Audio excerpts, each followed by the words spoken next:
me chamo Andrea, sou brasileira, sou natural de Caruaru, Pernambuco. Vivo na Itália há mais de 15 anos, sou casada com um italiano e temos um filho. No momento não trabalho, mas já fiz vários tipos de trabalho, tipo babysitter, babá, faxineira, diarista, enfim, todos tantos eu trabalho. Aqui na Itália existem três classes sociais, a alta, a média e a baixa. Existe seguramente pobre, mas são o mínimo. E são um pobre diferente, né? Aqui você não vê mendigo no sinal, você não vê as pessoas dormindo na caixa de papelão ou te batendo na porta por um pouco de comida. Eles, como que tem uma casa para morar dada pela prefeitura, tem uma boa pensão, tem uma boa assistência médica, como todos que moram aqui. Tem uma boa assistência médica, tem um bom policiamento, a Itália tem uma boa educação. Então, a maioria dos italianos são diplomados, são laureados e são doutores, são engenheiros e ocupam os melhores postos de trabalho aqui, né? E já vem uma riqueza de herança, porque uma boa parte, principalmente aqui no Nordeste, é a parte mais rica, mais produtiva da Itália. Então, uma boa parte aqui são de sangue já nobre, descendente de reis, grandes industriais como Benetton, Ferrari, Nestlé, tantas indústrias são aqui, são grandes cultivadores. Então, uma boa parte do dinheiro da herança, da riqueza italiana vem de herança. Então, mas mesmo assim se vê muito pouca diferença entre as classes, porque todos têm carro, todos têm uma vida boa, se pode andar a comer no mesmo restaurante, frequentar os mesmos lugares, os filhos dão opção à escola pública. Mas assim, essa é uma regra que vale para os italianos, porque para nós estrangeiros, nós estamos aqui a fazer o trabalho mais humilde, como eu falei antes, fazemos o trabalho que os italianos até por pouco tempo não queriam fazer, porque tinha uma opção melhor. Mas aí mudou a partir de 2008, porque a crise econômica europeia, a Itália está um país dentro a Itália está um país dentro desses países que está sofrendo muito com a crise, é que muitas empresas fecharam, porque aqui tem uma taxação muito grande sobre as indústrias, então eles preferiram abrir indústria nos países chamados deles de terceiro mundo, que incentiva a economia estrangeira e facilita tanto. Então muitas indústrias mudaram para o Westero, a economia aqui se está degradando muito. Então hoje nós sofremos uma discriminação grande, porque muitos italianos sem trabalho, olham o posto de trabalho úmido que um tempo faz não queria. Então a economia que não tem aquele poder aquisitivo de antes. Agora se vê muita pobreza aqui, se vê, principalmente porque o fluxo nós somos muito vizinhos à África, com toda essa guerra que acontece na África e nos países árabes, a imigração é muito grande aqui, o fluxo de imigrante é muito e o país não tem condições de manter essa gente toda. Então a gente vê muito estrangeiro no semáforo pedindo esmola, catando papelão, dormindo no chão. A situação realmente mudou muito, muito. E aumentou, aqui eles dizem extracomunitário, nós somos chamados extracomunitário porque na Fine não fazemos parte da comunidade, então já é uma palavra, no meu ver, discriminatória. E mudou também porque tanto estrangeiro como italiano não tem mais aquele poder aquisitivo de andar a fazer as compras no supermercado ou em restaurante como antes. E infelizmente eles acham que a culpa é sempre nossa, porque agora estamos ocupando um posto de trabalho na qual eles precisam. Então não sei se é racismo, um pouco de racismo, porque e um pouco de discriminação. Então essa segregação econômica se sente muito aqui, muito mesmo. Por isso que digo sempre, é muito fácil, às vezes, você está no seu país e imaginar que quem está lá fora é de um país rico, de primeiro mundo, que está bem, que está nadando no dinheiro. Mas a dificuldade de morar fora do seu país é muito grande, porque além da discriminação, da segregação, tem também a saudade do teu país, né? Porque feliz é aquele que está sempre no seu país, com toda a pobreza que possa estar, mas vizinha seus parentes, a sua família. Olá, o meu nome é Bárbara Gervásio, eu tenho 28 anos, sou advogada, nasci em Caruaru e moro no Rio de Janeiro há aproximadamente 18 anos. Falando de segregação, né, que é a proposta do trabalho, a gente percebe a questão da segregação aqui no Rio, observando alguns aspectos. O Rio ostenta o título de cidade maravilhosa, né?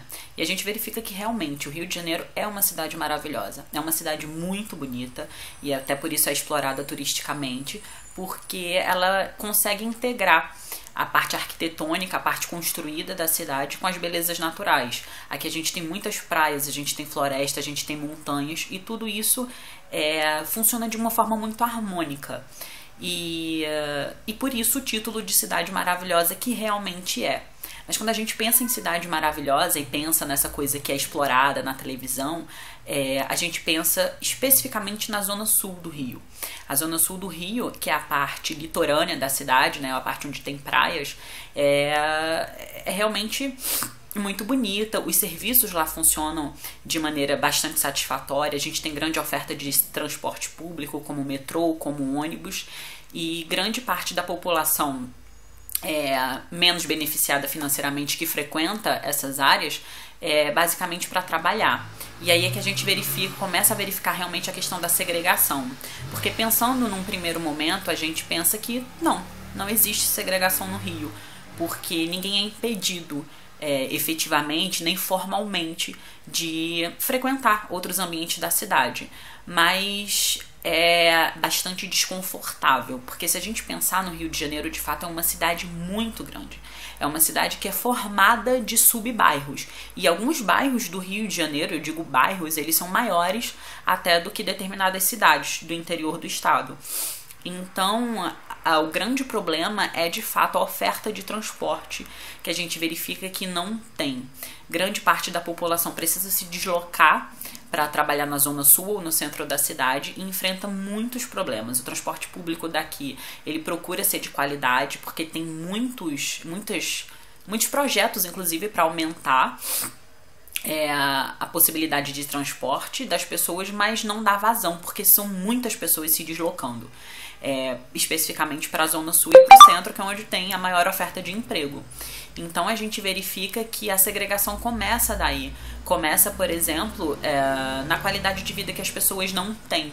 São grandes períodos em que as pessoas levam para se deslocar de um ponto a outro da cidade, e com um transporte público de péssima qualidade, com muitos problemas. Então, e a parte mesmo da cidade que não é zona sul, que não é do litoral, não é só o transporte que é um grande problema. Na verdade, existem problemas ligados à falta de ofertas de tudo, de serviços básicos. A coleta de lixo não é bem feita, não tem possibilidade de diversão, né? A parte artística da cidade, a parte de teatro, a parte de diversão mesmo da cidade, de lazer, ela é muito focada no centro da cidade, na zona sul, e para isso as pessoas precisam se deslocar. E aí a gente cria um grande problema aqui no Rio, que é a questão do deslocamento mesmo. Recentemente saiu um estudo informando que o Rio de Janeiro é a primeira cidade, ou a segunda, não me recordo, no estado, no Brasil, em tempo de deslocamento. As pessoas levam muito tempo em deslocamento. A média aqui no Rio é 4 horas por dia de deslocamento. É o tempo que eu particularmente, sou um exemplo disso. Eu levo 2 horas para ir e 2 horas para voltar da minha casa para o trabalho. Então é um período que realmente poderia ser utilizado em outras coisas, em especialização da população e isso não é utilizado. Infelizmente é um problema grande que a gente enfrenta. Por outro lado, pensando em segregação, que é uma grande marca da cidade, a gente verifica a questão das favelas, né?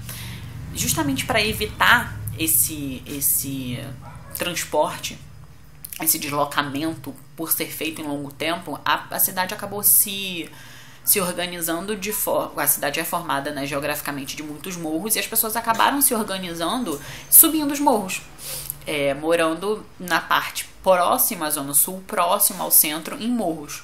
E aí, o que acabou gerando, pela falta de comprometimento do poder público, né, de permitir a essas pessoas boas qualidades de serviços mesmo, e mesmo a ausência de serviços, acabou criando diversos problemas como violência, o tráfico acabou tomando conta, e o que a gente verifica hoje, recentemente, são as UPPs, né, que são as unidades de polícia pacificadora que buscam pacificar, diminuir a violência na cidade. E realmente a gente verifica que em muitos lugares, em muitos morros próximo às áreas financeiramente visíveis da cidade, foi pacificado. E acabou gerando um terceiro problema de segregação, que é a população pobre hoje não tem mais como se manter nas áreas pacificadas. Ou seja, as pessoas de baixa renda não conseguem morar mais nesses morros pacificados porque a especulação imobiliária tomou conta de forma tal que os barracos hoje eles são muito valorizados. E mesmo sendo em morros, mas sendo em morros na Zona Sul, sendo em morros em partes interessantes da cidade, né, em partes financeiramente viáveis da cidade, as pessoas não conseguem mais morar. E aí o problema da segregação continua. E para finalizar, a gente pode verificar um grande problema aqui na cidade do Rio, na verdade no estado do Rio, como a oferta de trabalho e a oferta de serviços públicos ela é muito no centro da cidade. As cidades inteiras se deslocam para trabalhar no centro do Rio. É o que a gente verifica aqui no Rio, que a gente chama de cidades dormitório, que são as cidades adjacentes ao Rio de Janeiro, que a gente tem como exemplos Niterói e São Gonçalo, que são cidades em que a população, quase 90% da população se desloca diariamente para trabalhar no centro do Rio. E a gente verifica que são cidades que durante o dia estão desertas e as cidades só funcionam à noite quando a população volta para dormir. E só por isso. E aí a gente mais uma vez tem a questão da perda de tempo, da forma como a cidade é organizada. Que a cidade é organizada somente no centro e somente na Zona Sul. Olá, meu nome é Oswaldo Batista, eu tenho 25 anos, sou de Caruaru, Pernambuco. Eu sou músico e sou formado em Sistema de Informação. E ano passado eu tive a oportunidade de fazer um intercâmbio de 6 meses para Londres, na Inglaterra. E também a oportunidade de conhecer Paris, na França, Bruges, na Bélgica e Amsterdã, na Holanda. Os 3 países que eu visitei, onde eu pude notar a segregação de uma maneira mais acentuada, foi em Paris, na França. Que logo assim que eu desci da estação do metrô, eu conseguia ver mendigos, tinha umas 10 pessoas que dormiam ali na estação, o que eu não tinha visto no resto da Europa. Pessoas pedindo esmola, em pontos turísticos, tinha muito camelô, muita gente querendo vender. Tinha também um pessoal que usava nome de instituição de caridade para conseguir seus dados e conseguir dinheiro. Os nativos lá avisavam que isso era um golpe, então foi até bom, porque eu não caí em nenhum. E eu fui no feriado, eu lembro que eu fui no feriado da Páscoa, e no feriado da Páscoa, ali no metrô parou, eu estava dentro do metrô, e mandou todo o pessoal sair, e durante todo o feriado ela ficou parada, e ele não teve suporte, quem era turista não teve suporte algum, porque você não sabia para onde ia, não sabia como voltar para o hotel, não sabia como fazer nada. Encontrei também muito lixo na rua, tinha em parques, em ponto turístico, tinha muito lixo no canto, e o costume deles, eles fumam muito, eles têm costume de jogar bituca no chão de cigarro, latinha, resto de comida, enfim. E também costume de pular catraca. A catraca lá é bem alta e eles pulam essa catraca, então eu não sabia disso. E eu passei meu ticket, joguei no lixo. Quando eu desci do metrô, o policial me abordou, me encostou na parede, perguntou cadê meu ticket. Eu tive que pagar o ticket, tive que explicar de onde é que eu tinha vindo, para eles entrarem lá em contato, ver, para poder me liberar. Mas é onde eu pude notar de uma maneira mais acentuada essa questão de segregação. Foi na França. Na Holanda e na Bélgica quase não notei diferença. Já em Londres, eu notava a segregação de uma forma bem explícita, porque cada distrito que você vai, cada bairro que você vai lá, é como se fosse uma cidade totalmente diferente. E eu tive a oportunidade de morar em 2 lugares diferentes. E quando eu fui fazer intercâmbio, eu fiquei em casa de família. Eu fiquei ao sul de Londres, em Camberwell. Fiquei numa família e num bairro só de afrodescendentes, onde eu me dei muito bem, me dei super bem. Depois eu me mudei para Wembley, que é Zona Oeste. E era uma comunidade indiana, que era totalmente diferente de onde eu estava. Tinham vários condomínios, inclusive eu morava em um condomínio. No condomínio era todo aberto, não tinha portão, não tinha muro, não tinha nada. E o senso de comunidade lá é totalmente diferente. Lá o pessoal se mobiliza muito em tentar fazer as coisas funcionarem. Teve uma vez que uma senhora foi assaltada, lá nesse condomínio onde eu morava. Todo mundo se mobilizou para se ter cuidado, por questão de segurança, para não estar tendo nenhum problema. Então, e ninguém tá nem aí para sua vida. Você pode fazer zoada às 3 horas da manhã, anda do jeito que quer. Então, essa é uma diferença muito forte que eu encontrei. Já ao norte, teve uma vez que eu fui comprar um violão lá, e eu fui num distrito chamado Epsom. E nesse distrito, ele era um distrito bem pequenininho e parece aquela cidade pequena de filme, onde todo mundo se conhece, todo mundo conhece o cara da loja, o cara do café, o cara da padaria, o cara enfim, do metrô, em todo canto eles se conhecem. Quanto à questão de imposto, o imposto lá é mais barato do que no Brasil, não tão mais barato, mas é mais barato. Só que você vê um retorno muito maior. Do que você paga, você está vendo um retorno em infraestrutura, em transporte, em educação, no que é básico para se viver. As escolas lá são escolas públicas, tem escolas particulares, mas tem escola pública. A maioria das pessoas utilizam transporte público. Tem metrô até 11 horas da noite, ônibus lá é 24 horas. Tem linha que não funciona 24 horas, mas dá para ir para todo canto de ônibus durante 24 horas ao dia. Eles trabalham muito na base da confiança lá. As catracas são baixas. Você vai comprar algum ingresso para assistir algum espetáculo. Você compra como estudante e eles não pedem identificação nenhuma, nem na hora de comprar, nem na hora de entrar. Então, eles confiam muito nisso e isso faz até que você se sinta meio receoso. Por exemplo, teve um dia que, quando minha noiva estava lá, eu fui comprar 2 ingressos para um espetáculo e eu comprei de estudante. Eu fiquei super preocupado porque ela não tinha carteira de estudante lá. E quando chegou que a gente entrou, ela entrou tranquilo como estudante, tudo, só que você fica receoso você fica se sentindo mal por estar fazendo alguma coisa, você se sente tá fazendo alguma coisa errada, sem precisar ninguém estar julgando, sem precisar ninguém estar mantendo ou lhe fiscalizando por isso, só pela questão de costume de lá. O custo de vida lá é um custo de vida relativamente alto comparado ao restante da Europa, porém comparado ao que eu vivo aqui no Brasil não é tão alto assim.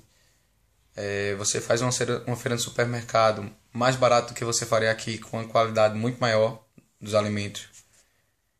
Roupa, questão de vestuário, questão de eletricidade.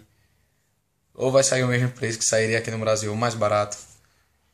E o pessoal lá tem auxílio do governo quando não se ganha o salário mínimo, quando não dá para sobreviver, do mesmo jeito que se tem aqui no Brasil. E algumas pessoas utilizam isso de forma errada. O valor que você ganha lá no auxílio, o que seria equivalente à Bolsa Família aqui, é muito mais alto do que o pessoal ganha com Bolsa Família daqui. Por exemplo, eu conheço um cara chamado John, que ele é irmão de um concunhado meu. Ele é casado com uma brasileira lá, ele recebe auxílio, ela recebe auxílio. Eles têm uma Mercedes na garagem, tem uma jacuzzi no quintal, mas nenhum dos dois quer trabalhar. Só que a maioria das pessoas lá utilizam isso para ter uma ascensão financeira melhor e deixar de depender desse auxílio. Mesmo depois que eu voltei da Inglaterra, eu tento acompanhar notícias sobre lá. E uma das pautas agora, do que está em alta de notícias, é que depois da eleição do primeiro-ministro, as escolas estaduais estão deixando de ser estaduais, estão virando municipais ou estão sendo privatizadas. Porém, eles estão fazendo o máximo para que o mínimo de escolas possíveis sejam privatizadas e se tornem públicas. Porque educação, moradia, transporte, o básico para se viver, saneamento básico, eles tentam deixar tudo a cargo do governo. porque é uma obrigação do governo dar isso a eles. Pelo imposto que é pago, pela infraestrutura que se tem no país, é uma obrigação do governo. Então, a partir do momento que isso começa a ser privatizado, é como se, por consequência, a sociedade perdesse. Enfim, é só isso e eu espero um dia voltar a morar lá em Londres. Beleza, meu nome é Victor Hugo, eu sou professor de inglês, sou baterista também e já trabalhei muitos anos com rádio aqui em Caruaru como locutor. Eu costumo sempre viajar para os Estados Unidos, já viajei para outros lugares também, mas os Estados Unidos é com mais frequência e também é um lugar onde eu passei um pouco mais de tempo. E com essa questão de viajar, a gente acaba notando muita coisa, muita diferença. Uma questão da organização deles quanto sociedade que é meio diferente em relação aqui. Eu não via muita questão de discriminação em relação às pessoas que são de lá, porque qualquer pessoa que é de lá, de certa forma, ela tem uma condição, um patamar bem diferente das diferenças que existem aqui no Brasil. Então, não tinha essa questão de você só ter o seu bairro limpo se você morasse em determinada região mais privilegiada. Lá você notava limpeza em todos os lugares, lá você notava organização em todos os lugares, assistência político-social, enfim, tudo. Eu não conseguia observar uma grande diferença em relação a níveis sociais entre os próprios americanos. Porém, eu notava uma certa diferença em relação aos imigrantes. No caso, os serviços mais braçais eram realmente coisa de imigrante. O cara chegava lá, era quem ia, digamos, lavar o banheiro, lavar os pratos. Isso daí você encontrava o pessoal da Índia, do Brasil, Venezuela, enfim, diversos lugares.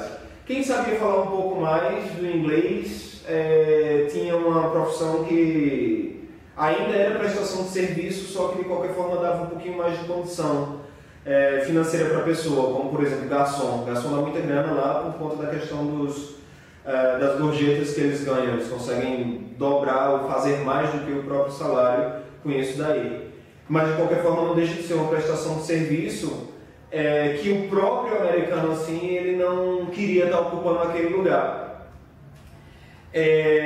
Então assim, é como se fosse isso, o trabalho braçal é coisa de estrangeiro, que vai para lá para ocupar realmente essa categoria, e eles vão estar trabalhando em outras situações, se especializando, fazendo faculdade e essa coisa toda. Uma das coisas que eu notei também, pelo menos no lugar onde eu fiquei, nos Estados Unidos como um todo na realidade, é que a gente, como brasileiro, especificamente como brasileiro, a gente é mal visto pra caramba. E a gente não é mal visto por conta da questão da corrupção que existe no país, a questão da violência que existe no país. Eu não vi em nenhum momento isso daí ser citado.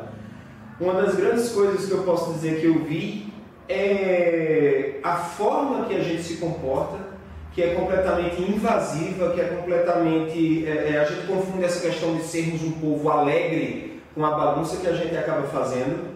E isso daí é uma das coisas que incomoda, tá entendendo? É como se fosse assim, não saber se portar em determinados lugares, não saber se portar dentro de um restaurante, de se juntar um grupinho de 5 ou 6 brasileiros, você já notar que a galera tá falando alto, que a galera tá rindo pra caramba, que a galera tá desconsiderando as outras pessoas que estão ao seu lado. E isso é uma das coisas assim que para o estrangeiro, no sentido geral, tem uma falta de educação absurda. Então, talvez seja uma grande polêmica citar alguma coisa relacionada a isso, mas quando a Ed Mota fez aquele comentário que gostaria que algumas pessoas que não conseguem se comportar direito, ou que não sabem se comportar direito em um show de jazz, e se comportam em um show de jazz como se estivesse num churrasco, que não gastasse seu dinheiro e que não fosse para o show dele. Inclusive essas falas foram bastante distorcidas pela mídia. Quando eu escutei aquilo ali, quando eu li as coisas que ele escreveu, a única coisa que me veio na cabeça foi: ele está certo. Porque as coisas que a gente faz lá fora assim, realmente deixam uma imagem terrível para esse tipo de comentário, para esse tipo de pensamento, de conclusão. As pessoas podem reclamar: poxa, mas é um brasileiro que está falando isso, a gente precisa defender e tal. Olha, tem coisa que não dá para defender de maneira alguma. A maneira que a gente realmente se comporta Eu tenho exemplos, vários exemplos terríveis de olhar assim um grupo de brasileiros, seja em Nova York, Miami ou Boston, ou até na cidadezinha de interior que eu estava, que é o Cape Cod, em Massachusetts, de você parar e dizer, caramba, eu não sou brasileiro, eu não me comporto desse jeito. É importantíssimo citar, porque a gente não está falando da educação, digamos, de uma pessoa que tem pouca escolaridade e que, sei lá, vai para um restaurante aqui e não sabe se comportar direito. Não, a gente está falando realmente da massa rica que viaja para o exterior para fazer compras em Miami, coisa do tipo, e assim, se comporta realmente como se estivesse em casa. Isso é uma coisa muito, muito assustadora, sabe? Tem uma história, uma das que mais me chocou, nos Estados Unidos. Eu estava vindo de Nova York para Miami e precisava pegar Miami, Brasil. E quando eu desci de Nova York para Miami, eu meio que me perdi no aeroporto, porque é enorme, enorme pra caramba. Então, quando eu estava lá, assim, eu disse, eu preciso pegar alguma informação com alguém. E eu procurei um rapaz assim que eu acho que estava lá exatamente para dar informações. E perguntei, isso em inglês, lógico, boa noite, com licença, aonde fica o portão para o Brasil? E esse rapaz olhou para mim com um sorriso bem sereno, bem calmo e disse, siga o barulho. Eu fiquei sem saber o que responder. Não tive vontade de forma alguma de dar uma cortada nele ou de devolver aquilo ali, que ele não falou com grosseria. Às vezes as pessoas podem parecer que ele foi irônico e tal. Não, realmente foi a forma mais prática de eu encontrar o portão para o Brasil, foi essa descrição que ele deu. Siga o barulho. E eu realmente saí andando pelo aeroporto, isso era de madrugada, e eu via, por exemplo, sei lá, um portão para qualquer lugar, gente, assim, para Portugal. Tava o pessoal sentadinho, lendo um livro. Sei lá, um portão para Afeganistão, tava o pessoal quietinho lá, todo mundo junto, conversando e tal, tudo, mas no espaço deles. E quando eu notei um barulho aumentando e fui seguindo esse barulho, eu realmente constatei que era o portão para o Brasil. Eu falo isso com uma pena desgraçada. As pessoas ficam dizendo, só quer ser mostrado, não sei o que. Não é. Olha, eu sou brasileiro, eu sou nordestino, eu sou pernambucano, eu sou caruaruense. Eu costumo dizer que eu sou tão caruaruense que eu sou torcedor do Central. Então você vê o quanto eu gosto desse lugar aqui. Mas realmente quando você está lá fora e você vê, por exemplo, sei lá, Nova York, que é uma das maiores cidades do mundo, você passa, você não vê um papel no chão assim de lixo que alguém passou e jogou.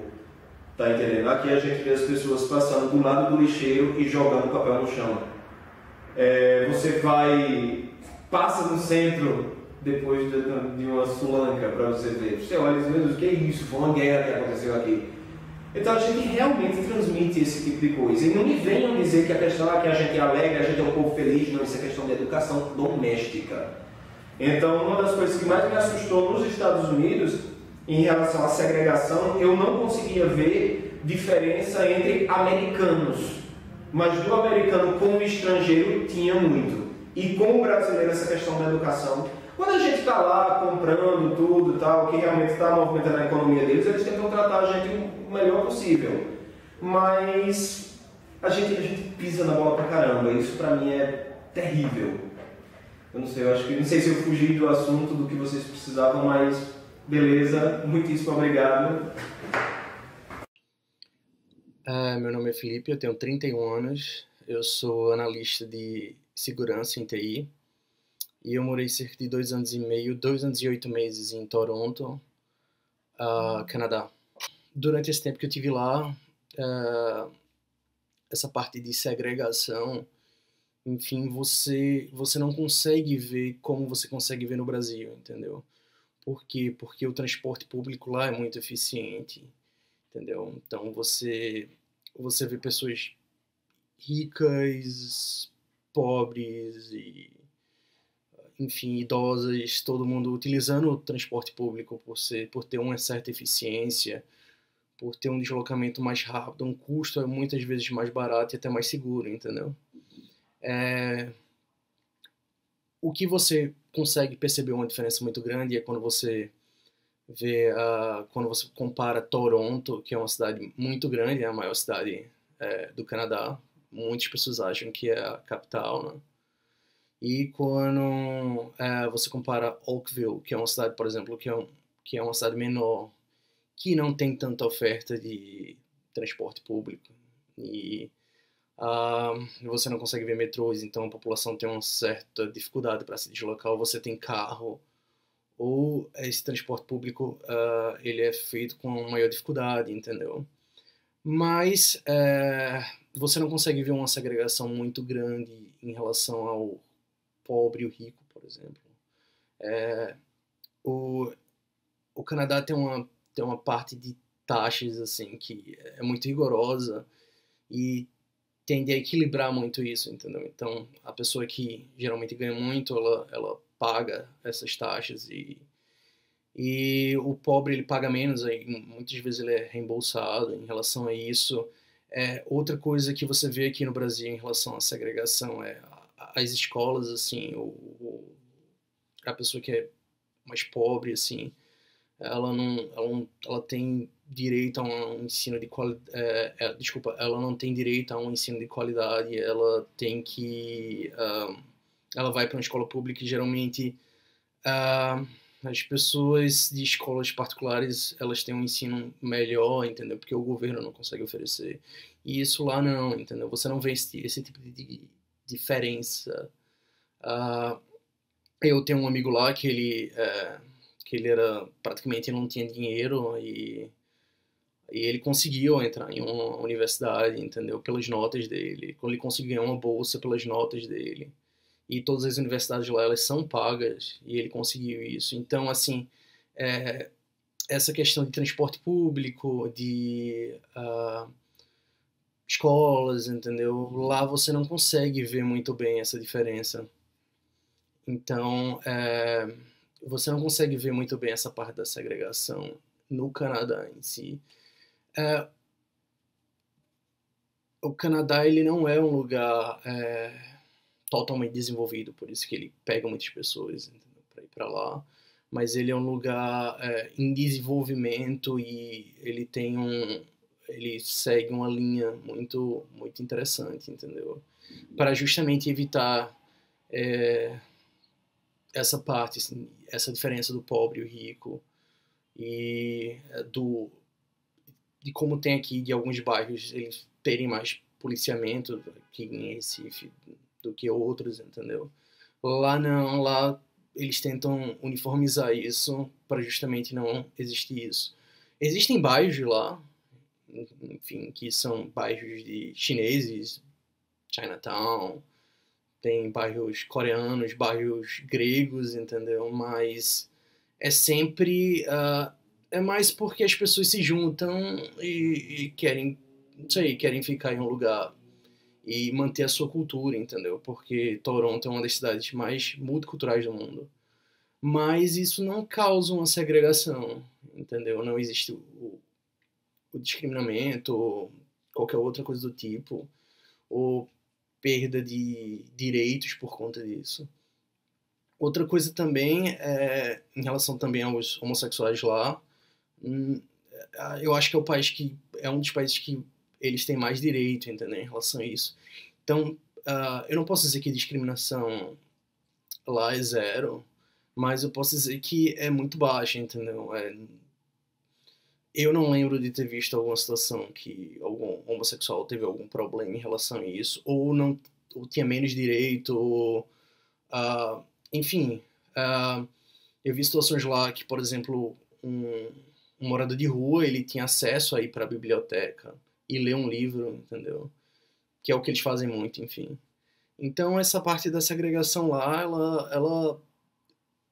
você consegue ver não que existe essa segregação em Toronto em si, mas que não existe. ou se existe é uma coisa muito pequena, assim. Talvez ela exista se eu comparar uma cidade muito grande, feito Toronto, com uma cidade menor, feito tipo Oakville. Mas isso eu acho que é mais devido ao tamanho da cidade, entendeu? Mas o transporte público, ele cresce de uma forma muito interessante, e as propostas para o crescimento da cidade são muito interessantes, as pessoas são extremamente participativas, as pessoas têm uma noção de que aquilo que é feito com dinheiro público é feito para todo mundo, e de conservação, e as pessoas realmente conservam isso. Parte de lazer é extremamente diversificado, multicultural, então eles apoiam não sei, a comunidade coreana, ela apoia eventos em certos locais, a comunidade grega apoia outros eventos, portuguesa outros eventos, então é uma coisa bem interessante, E eu passei um período de cerca de um mês no Japão. É um lugar bem interessante, bem diferente, né? Uma cultura bem diferente. E nesse um mês eu fui para cerca de 3 lugares lá. Fiquei em Tóquio, fui para Nagano e fui para Kyoto. E nesses lugares eu consegui ver que a segregação em relação a pobre e rico, em relação a pessoas de diferentes nacionalidades, é praticamente zero, entendeu? Então, o Japão é um país extremamente equilibrado, é um país extremamente organizado. Então, eu basicamente não vi, por exemplo, mendigos no Japão. Uma coisa que eu cheguei a ver no Canadá, no Japão eu não vi. Então, essa diferença entre pobre e rico no Japão, ela é mínima. Ou seja, se você é pobre, eu tenho amigos, eu tenho uma amiga que ela trabalha num salão e ela conseguia ter um bom celular, ela conseguia viajar bastante, entendeu? No caso, ir para, não sei, Coreia ou ir para Taiwan, enfim, para lugares próximos ou lugares distantes. E eu acho que é por isso que, assim, em média, as pessoas no Japão, elas têm um poder aquisitivo bem razoável, entendeu?